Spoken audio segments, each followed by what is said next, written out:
Hello everyone. ఈరోజైతే నా కొడుకు మమ్మీ నాకు బెల్లమన్నం కావాలి, బెల్లమన్నం చేసి పెట్టవా అని చెప్పని అడిగిండు. పిల్లలు అడగడం మనం చేసి పెట్టకపోవడం ఉంటుందా? అందుకని వాడి కోసం అయితే బెల్లమన్నం ప్రిపేర్ చేస్తున్నా. ఫస్ట్ రైస్ తీసుకొని 2 టైమ్స్ కడిగి స్టవ్ పైన పెట్టుకున్నా.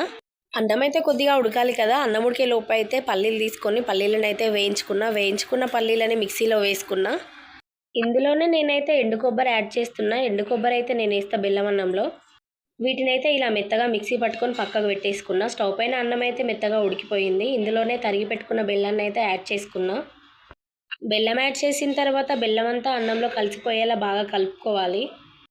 నేను వేసుకున్న బెల్లం అయితే అన్నంలో అయితే సరిపోలేదు, తక్కువ పడిందని చెప్పి మళ్ళీ కొద్దిగా బెల్లం తీసుకొని అయితే తరిగి పెట్టుకొని అన్నంలో అయితే యాడ్ చేసుకొని మంచిగా కలుపుకున్నా. వండేటప్పుడే నాకైతే కొంచెం డౌట్ అనిపించింది బెల్లం సరిపోదేమోనని. ఎందుకంటే మావాడు వండేటప్పుడే సగం తినేసిండు. తర్వాత అయితే అన్నంలో ఇందాక మిక్సీ పట్టిన కదా పల్లీలు, ఎండు కొబ్బరి పొడి, అదైతే అన్నంలో వేసుకొని అయితే అంతా కలిసిపోయేలా బాగా కలుపుకోవాలి. పల్లీల పొడి, కొబ్బరి పొడి యాడ్ చేయడం వల్ల మాత్రం బెల్లం అన్నం సూపర్ టేస్ట్ ఉంటుంది.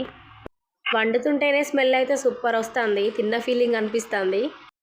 పిల్లలకు దగ్గులేస్తుందని చెప్పి బెల్లం అయితే ఎక్కువ యాడ్ చేయట్లేదు, కొద్దిగానే యాడ్ చేశాను. నేను వండుతుంటేనే మావోడైతే ఫుల్ సార్లు అడుగుతుండు, మమ్మీ ఇంకెంతసేపు, మమ్మీ ఇంకెంతసేపు అని చెప్పి. ఎంత తింటాడో చూడాలి. ఈ వీడియో చూసే వాళ్ళైతే ఖచ్చితంగా కమెంట్ చేయడం మర్చిపోకండి. ప్లీజ్ సబ్స్క్రైబ్ కూడా చేసుకోండి. బెల్లమన్నం చేయడం అయితే కంప్లీట్ అయిపోయింది. వేరే గిన్నెలోకి అయితే ట్రాన్స్ఫర్ చేసుకున్నా. 2 బౌల్స్లో అయితే బెల్లమన్నం వేసి పిల్లలకైతే ఇచ్చేసిన. సగం కింద పడేసుకుంటూ సగం కడుపులో వేసుకుంటూ ఎలాగో తిననైతే తింటున్నారు. మావాడైతే సూపర్ ఉందని చెప్తున్నాడు, వాడికి నచ్చిందంట.